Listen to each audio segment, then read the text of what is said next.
Patay ang isang lolo matapos masunog ang kanilang bahay sa Makati City. Live mula sa Makati, nasa frontline na balitang yan si Ian Suyu. Ian, naapula na ba ang sunog?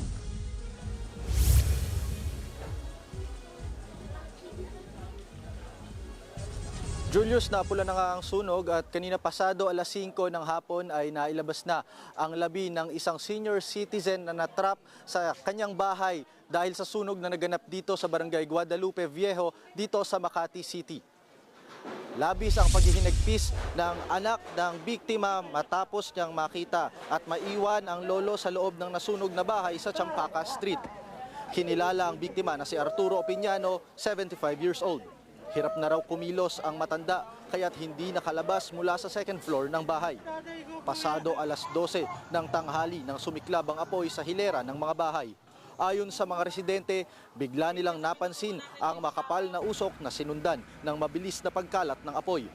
Inabot ng halos 2 oras bago tuluyang naapula ang apoy.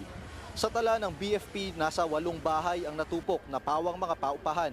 Tinatayang nasa 840,000 pesos naman ang halaga ng pinsala. 7 pamilya ang apektado, habang 3 residente ang naiulat na sugatan.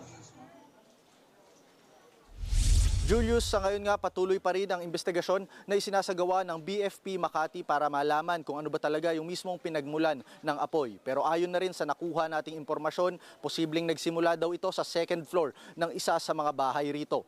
At tinitignan ding anggulo o posibilidad yung naiwan o nakasaksak na charger sa isa sa mga kwarto rito. At yan ang latest mula dito sa Makati City. Julius. Maraming salamat, Ian Suyu. Mga kapatid, Julius Babaw po. Iba na ang may alam at may pakialam sa panahon ngayon.